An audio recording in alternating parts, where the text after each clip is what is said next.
Hello ladies and gentlemen, and welcome back to F1 2020 with Union237.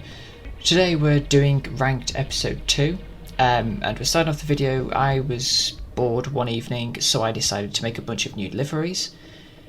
As you can see, sort of focusing on Red Bull colours, also British Racing Green, the original camouflage I've got, white and black camouflage there.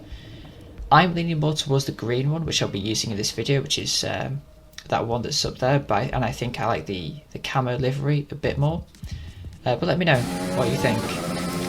Anyway, as we get into the first race of 5, we're here in Russia, the Sochi Autodrome. We're finishing qualifying, we come across the line, we come P1. So starting the race now, we've got 3 lights, we've got 4 lights now, we've got 5 red lights, and it's lights out and away we go. Pretty decent start. There's only 2 people in this race, myself and MCX45. We get off to a decent start, we use an overtake, and we're just going to defend going into turn 2 and turn 3. We managed to hold position going into the second set of corners. Disclaimer for this video, not many people online. I personally prefer that. As we're going into turn 4 here, we actually get a little nudge up the back from MCX, but no harm was done. I think he may have got a tiny bit of damage.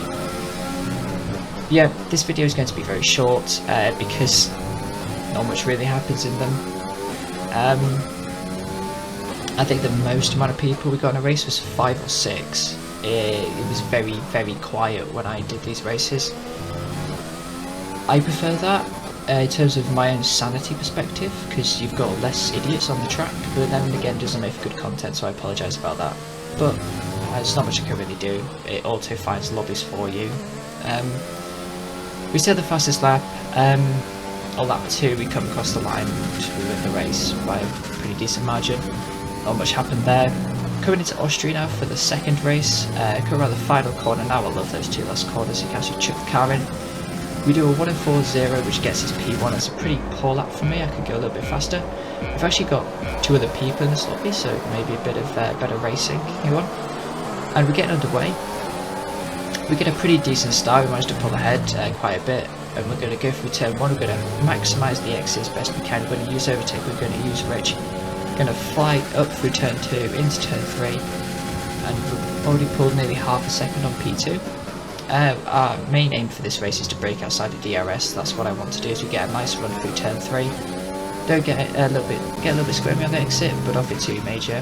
We're caught to the end of lap 2 now. We're coming through to set our fastest lap of the race. And yeah, we've already pulled the 2-second gap. The P2 and P3 started squabbling, and once you do that, there's basically a free invitation for me to pull away at the front, and we finish the race 3.6 seconds ahead. So that's 2 poles out of 2 and 2 wins out of 2, and 2 fastest laps out of 2. We're now cut on to Britain Short, going through the final section of corners now. We are currently in P1. As we go across the line, we maintain position 1, getting our 3rd pole of 3 races. And now we move on to the race, and we get a jump start. Yep, I do have an excuse for this. I saw the guy behind me, he actually got a jump start. I've done this before in an open lobby. It might have even been a league race that I did. Basically, I'm so focused on the lights, I see that he got a drive through that popped up on the side. I see his car moved, I see the indicator behind me move. I think, oh yeah, we can go. Without the lights go. A bit like Valtteri Bottas in one of the races, something flashed up on his steering wheel, distracted him. And that made him go and get a jump start. We served our penalty on lap 1. We come across, so we finish 3rd, we get fastest lap, nothing much to write home about there. Cut on to Belgium now. This is the 4th race. We're going through, I think, turn 7 here.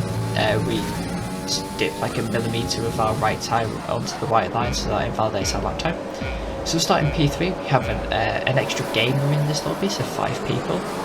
And we get a fantastic start as we pull away from the line here, but our second phase was pretty poor compared to Scrabix in front of us. We get a little tap of the back, I think from Geku, Apu there, and now we're going to use a slipstream, we're going to use our overtake. We're actually going to turn off the overtake before we get to Eau Rouge and Radion, just so we don't like hit the back of this guy, because I feel like I've got much better straight line speed. And we're going to use our overtake now. We're going to go to the right a little bit, then we're going to go to the left. We're going to use a slipstream with the guy in P1, and the Scrabix, he actually pulls in behind us there. So we managed to make our way up to P2. So we're good to start so far. We've made a position up. Hopefully we can get past Brendan Gunn relatively quickly and start to pull away before the DRS comes into play. So we're just going to hold on to it through this middle sector. As we actually cut onto lap 2 now. We're following Brendan. And we're going to go up out of turn 1.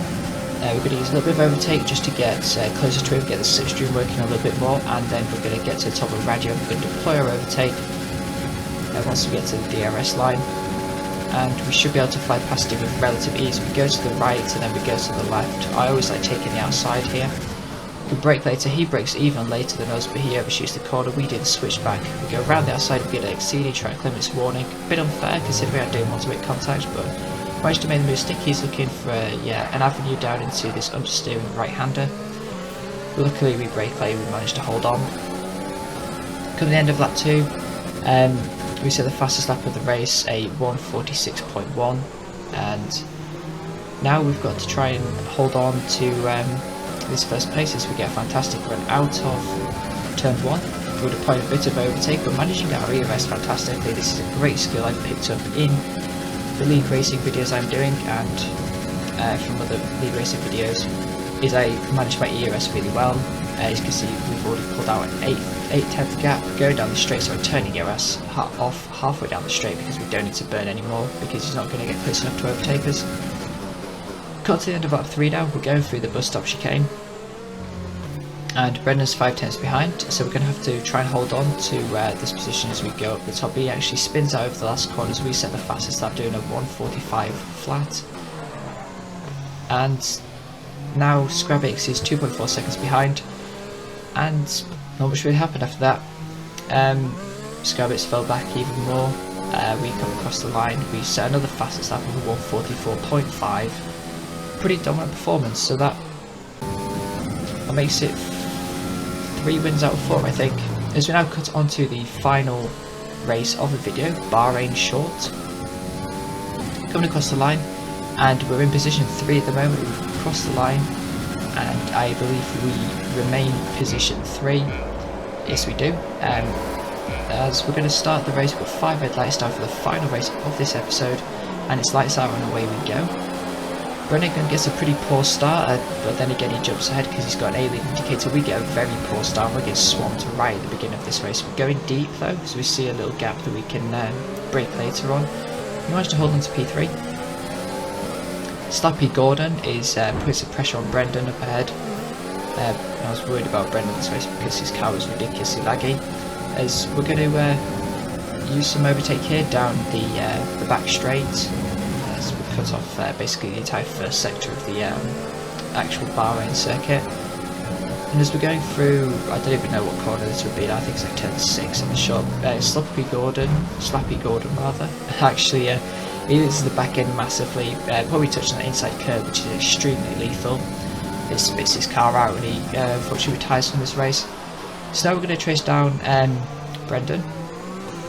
It seems to be a stronger track for him, as actually we've spun on the exit of turn 2 there. Now that's going to put us down into P4 pretty much for the rest of this race. We're not going to be able to recover this with basically 2 laps to go. Yeah, that was my mistake. I absolutely hate that corner. The amount of times I've spun off that in other games and in this game is ridiculous. But yeah, unfortunately we didn't manage to catch up to Paper Panda, so we stayed in P4. Pretty annoyed with that result. I think we could have got a bit more, but overall, 3 wins out of 5. I'll take that. As you can see, we've moved up to 1,904. We're still at silver rating. We've still got a B-class safety rating, so we're slowly getting there. Hopefully the progress next episode will be a bit better. Hopefully trying to get this within 50 to 75 races, we should be okay. But if you did enjoy this video, Very short as it was. Please do leave a like, share and subscribe, and I'll catch you all for more F1 videos and the third episode of Ranked very soon.